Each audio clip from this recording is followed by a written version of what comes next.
হযরত আয়েশা সিদ্দিকা রাদিয়াল্লাহু তাআলা আনহা বর্ণনা করেছেন, আমি বললাম, এ আল্লাহর রাসূল, যদি আমি লাইলাতুল কদর জানতে পারি তাহলে সে রাতে কি বলবো? তিনি বললেন, তুমি বলো, আল্লাহুম্মা ইন্নাকা আফুওয়া কারীমুন তুহিব্বুল আফওয়া ফাআফু আন্নী। হে আল্লাহ, তুমি সম্মানিত, ক্ষমাশীল, তুমি মাফ করতে পছন্দ করো, অতএব তুমি আমাকে মাফ করো, অতএব তুমি আমাকে মাফ করে দাও। তিরমিজি শরীফ হাদিস নাম্বার 3513। তাহাজ্জুদ নামাজ পড়া, লম্বা রুকু ও সেজদা তাহাজ্জুদ নামাজ আদায় করা, সম্ভব হলে সেজদায় কোরআন হাদিসে বর্ণিত দোয়াগুলো পড়া। আল্লাহ তাআলা বলেন, যে ব্যক্তি রাতে প্রহরে সেজদারত হয়ে ও দাঁড়িয়ে অনুগত প্রকাশ করে, আখিরাতের ভয় করে এবং তার রব এর রহমত প্রত্যাশা করে, সেই কি তার যে ঐরূপ করে না?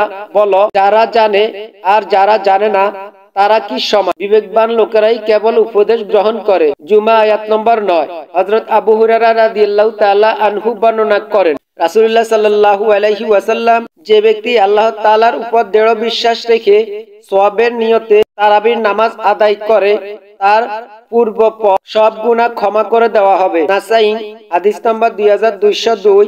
সেহরি খাওয়ার আগে কান্না জড়িত কণ্ঠে মহান আল্লাহর কাছে দোয়া করা।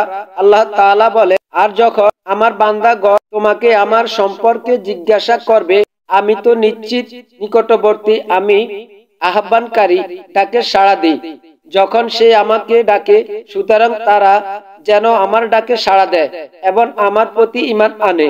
আশা করা যায় তারা সঠিক পথে চলবে। সূরা বাকারা আয়াত নম্বর 186। হযরত রিফা মুহানি রাদিয়াল্লাহু তাআলা আনহু বর্ণনা করেছেন, রাসূলুল্লাহ সাল্লাল্লাহু আলাইহি সাল্লাম বলেছেন, রাতে অর্ধেক বা 2/3 অংশ আল্লাহ তাআলা বান্দাকে অবকাশ দেন ফজর উদিত হওয়ার আগ পর্যন্ত। তিনি বলতে থাকেন, আমার বান্দা আমাকে ছাড়া আর কারো কাছে চাইবে না। যে আমাকে ডাকবে আমি তার ডাকে সাড়া দেব। যে আমার কাছে প্রার্থনা করবে আমি তাকে দান করব।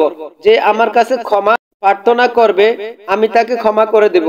ইবনে মাজাহ। সেহরি খাওয়া এটি বরকতময় ইবাদত বটে। হাদিসে পাকে এসেছে, হযরত আব্দুল্লাহ রাদিয়াল্লাহু তাআলা আনহু বর্ণনা করেছেন, রাসূলুল্লাহ সাল্লাল্লাহু আলাইহি সাল্লাম বলেছেন যে, তোমরা ভোর রাতে সেহরি খাও, কেননা সেহরিতে বরকত রয়েছে। নাসাঈ হাদিস নম্বর 2148। সুন্নত সহ ফজরের নামাজ পড়া। ফজরের সুন্নত নামাজের গুরুত্ব ও ফজিলত অনেক বেশি।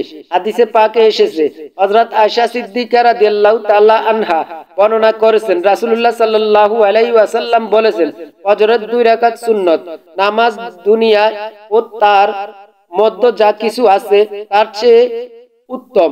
মুসলিম শরীফ, তিরমিজি শরীফ হাদিস নম্বর 416। এছাড়া এই জিকির গুলো বেশি বেশি করা যেতে পারে। সুবহানাল্লাহ, আলহামদুলিল্লাহ, আল্লাহু আকবার 100 বার পড়বেন। লা ইলাহা ইল্লাল্লাহু 200 বার পড়বেন। আস্তাগফিরুল্লাহ যত বেশি সম্ভব বেশি বেশি দুরূদ শরীফ পড়বেন। আল্লাহুম্মা সাল্লি আলা সাইয়্যিদিনা মুহাম্মাদিন নাবিল উম্মি ওয়া আলা আলিহি ওয়া সাহবিহি ওয়া বারিক সাল্লাম। সুবহানাল্লাহি ওয়া বিহামদিহি 100 বার পড়বেন। লা ইলাহা ইল্লাল্লাহু ওয়াহদাহু লা শারীকা লাহু, লা ইলাহা ইল্লাল্লাহু ওয়াহদাহু লা শারীকা লাহু, লাহুল মুলকু ওয়া লাহুল হামদু ওয়া হুয়া আলা কুল্লি শাইইন কাদির 100 বার পড়বেন। দোয়া ইউনুস পড়বেন, লা ইলাহা ইল্লা আনতা সুবহানাকা ইন্নী কুনতু মিনাজ জালিমিন যতবার সম্ভব হয়। সুবহানাল্লাহি ওয়া বিহামদিহি সুবহানাল্লাহিল আযীম কমপক্ষে 100 বার পড়বেন। লা হাওলা ওয়ালা কুওয়াতা ইল্লা বিল্লাহ যত বেশি পড়তে পারেন। সূরা ইখলাস যত বেশি পড়তে পারেন। হে আল্লাহ, তুমি আমার প্রতি, তুমি ছাড়া কোনো ইলাহ নেই। তুমি আমাকে সৃষ্টি করেছো, আমি তোমার বান্দা। আমি যথাসাধ্য তোমার সঙ্গে প্রতিজ্ঞা অঙ্গীকার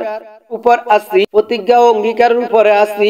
আমি আমার সব কৃতকর্মের ফল থেকে তোমার কাছে আশ্রয় চাই। তুমি আমার প্রতি তোমার নেয়ামত দিয়েছো তা স্বীকার করছি, আর আমার কৃত গুনাহের কথাও স্বীকার করেছি। তুমি আমাকে ক্ষমা করে দাও, কারণ তুমি ছাড়া কেউ গুনাহ ক্ষমা করতে পারবে না। আল্লাহ তাআলা মুসলিম উম্মাহকে লাইলাতুল কদরের দোয়া ও আমলগুলো যথাযথভাবে আদায় করার সেই তৌফিক দান করুক। আমিন।